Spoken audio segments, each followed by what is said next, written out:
여러분, 혹시 회사에서 중요한 프로젝트를 성공적으로 마친 후에 갑자기 소외되거나 회사의 구조조정에서 가장 먼저 해고되는 모습을 본 적이 있으신가요? 이런 상황을 두고 우리는 흔히 토사구팽이라는 사자성어를 떠올립니다. 토끼가 죽으면 사냥개를 삼는다는 의미의 이 사자성어는 목적을 이루고 나면 그 과정에서 도움을 준 사람이나 도구를 더 이상 필요 없다고 여겨버리는 냉혹한 인간 세상의 이면을 날카롭게 지적합니다. 오늘은 이 토사구팽이라는 사자성어의 유래가 된 역사적 사건과 그 속에 담긴 깊은 교훈에 대해 이야기해 보려고 합니다. 중국 전국시대의 한 왕과 그의 충신 사이에서 벌어진 이 비극적인 이야기는 수천 년이 지난 지금까지도 우리에게 많은 것을 생각하게 만듭니다. 지금부터 그 흥미로운 이야기 속으로 함께 들어가 보시죠. 기원전 300년경 중국 전국시대의 혼란스러운 시기였습니다. 7개의 강대국이 서로 패권을 다투며 치열한 경쟁을 벌이고 있었죠. 그 중에서도 진나라는 상황의 변법을 통해 부국강병을 이루며 점차 세력을 키워나가고 있었습니다. 진나라의 동쪽에는 한나라가 있었는데 이곳은 진나라에 비해 국력이 약했지만 그래도 독립국으로서의 자존심을 지키고 있었어요. 한나라의 왕은 매일 밤 고민에 빠져 있었습니다. 어떻게 하면 우리 한나라를 지키고 발전시킬 수 있을까?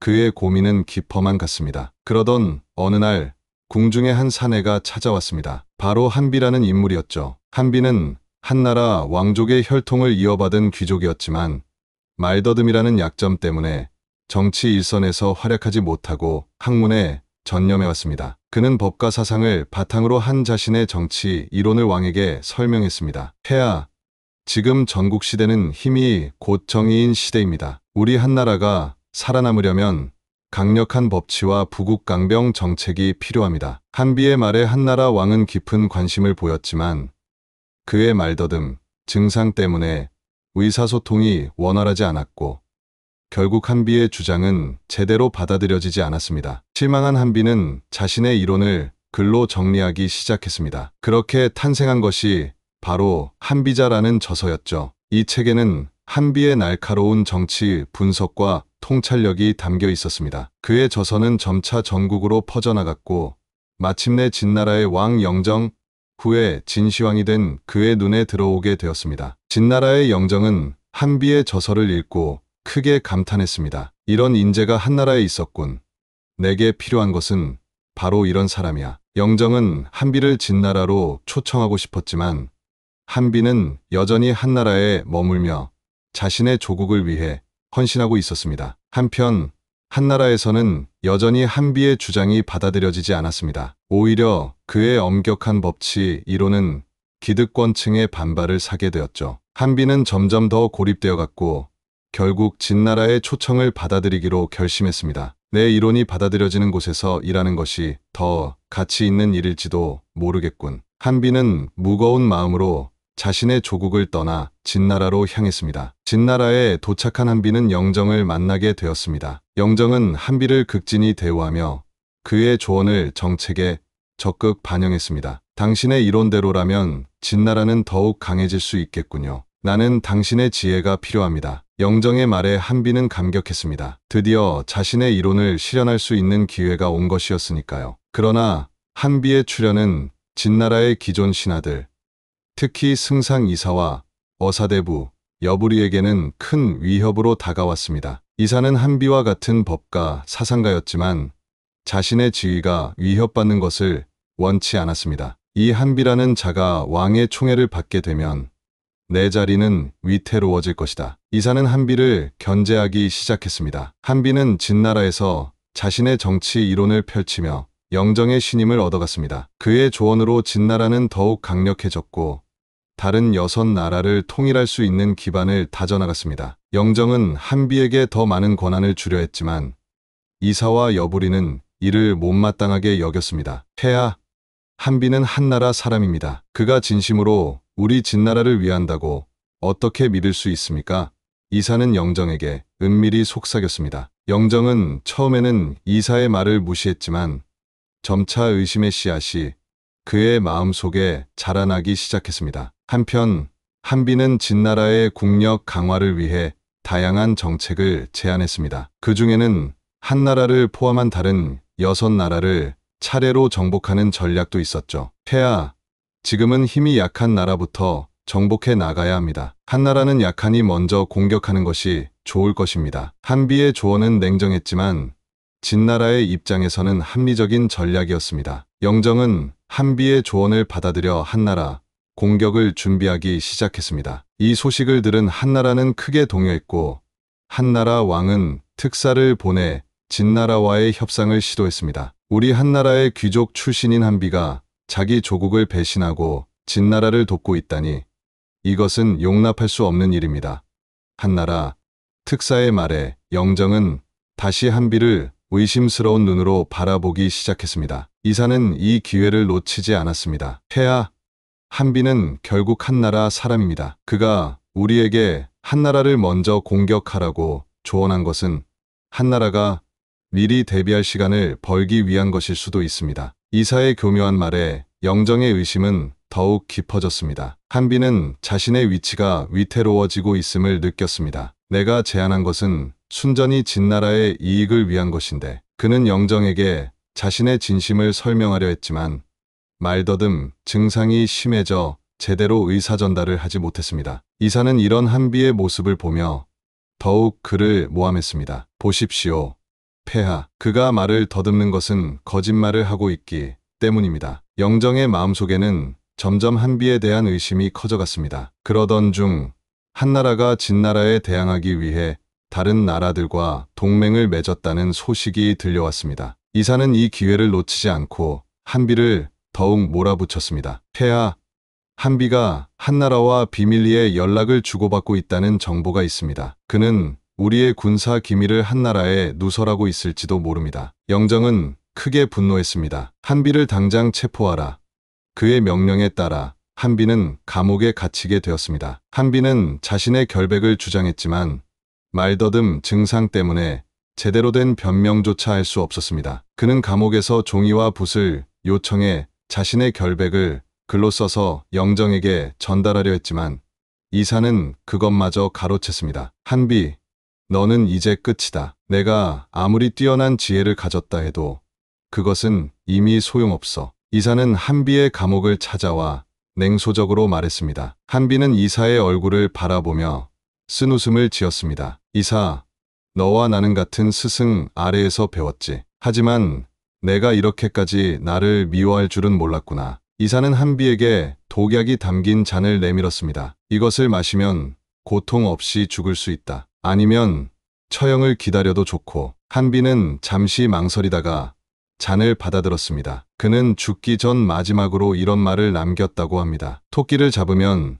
사냥개는 삶아먹히고 높은 적을 물리치면 모사는 죽임을 당하는 법이지. 내가 바로 그 사냥개로구나. 한비의 죽음 이후 영정은 그의 조언대로 한나라를 포함한 6나라를 차례로 정복해 나갔습니다. 기원전 221년 영정은 마침내 중국을 통일하고 진시황제로 즉위했습니다. 그는 한비의 법과 사상을 국가 통치 이념으로 삼아 강력한 중앙집권 체제를 구축했습니다. 어느 날 밤 진시황은 문득 한비를 떠올렸습니다. 한비가 살아있었다면 지금 내 곁에서 어떤 조언을 해주었을까? 그는 한비의 죽음을 후회하기 시작했습니다. 특히 한비에 져서 한비자를 다시 읽으면서 그의 지혜가 얼마나 뛰어났는지 다시 한번 깨닫게 되었습니다. 진시황은 이사를 불러 물었습니다. 그때 한비가 정말 한나라와 내통했던 것이냐?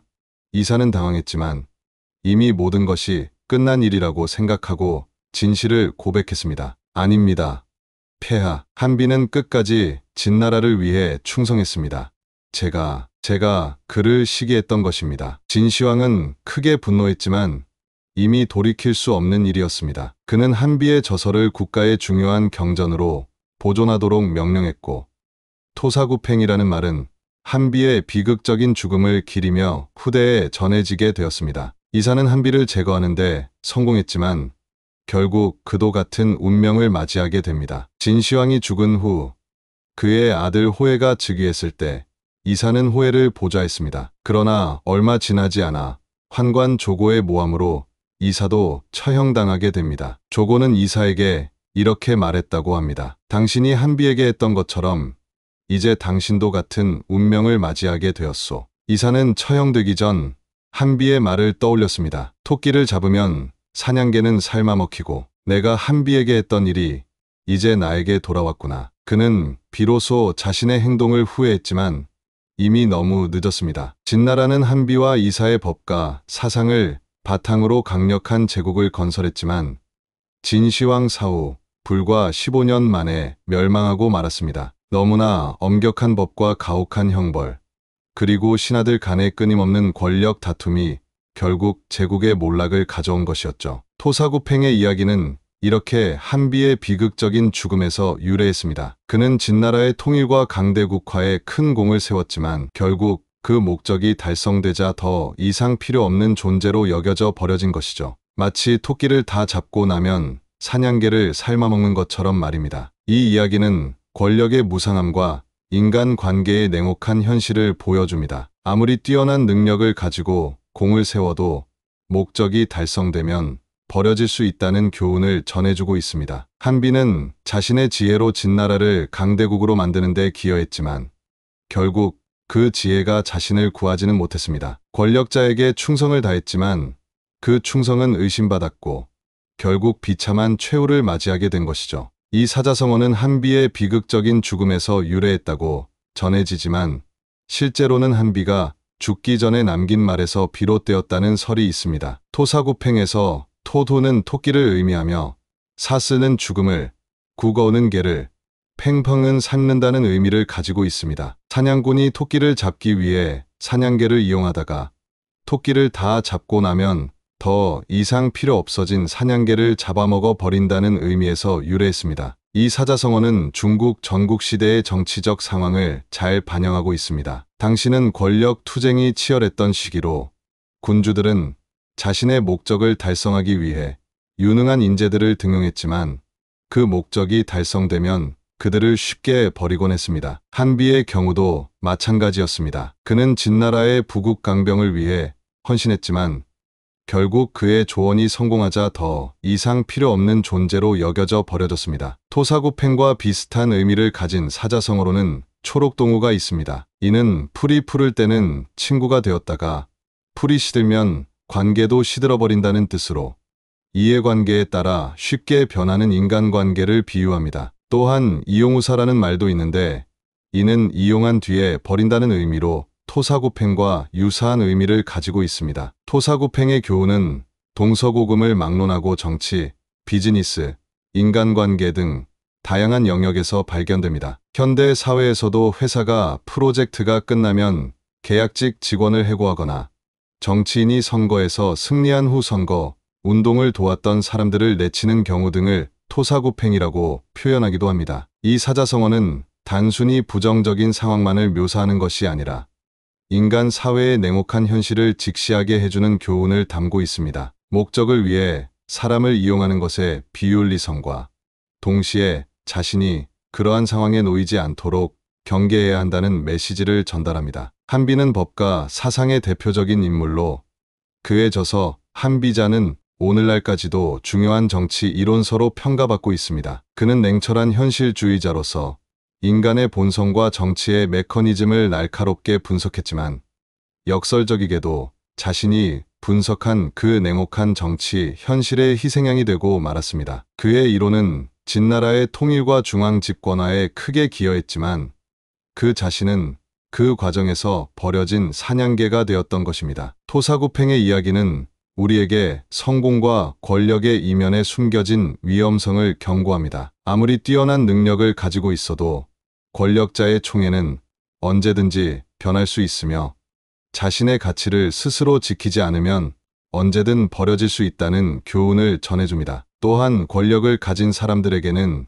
자신을 위해 헌신한 사람들을 함부로 대하지 말라는 윤리적 메시지도 담고 있습니다. 토사구팽의 이야기는 수천 년이 지난 지금까지도 우리에게 많은 교훈을 전해주고 있습니다. 이 사자성어가 주는 가장 중요한 교훈은 인간관계의 본질과 권력의 무상함에 대한 통찰입니다. 토사구팽의 교훈은 자신의 가치를 스스로 지키는 것의 중요성을 일깨워줍니다. 다른 사람에게 지나치게 의존하거나 자신의 모든 것을 바치는 것은 위험할 수 있습니다. 자신만의 독립적인 가치와 역량을 키우고 다양한 인간관계를 형성하는 것이 중요합니다. 한 사람이나 한 조직에 모든 것을 걸지 않고 여러 방면으로 자신의 가능성을 열어두는 것이 현명한 선택일 수 있습니다. 또한 토사구팽은 리더십에 대한 중요한 교훈도 제공합니다. 진정한 리더는 목적을 달성하기 위해 사람을 이용하는 것이 아니라 함께 성장하고 발전하는 관계를 구축해야 합니다. 단기적인 성과를 위해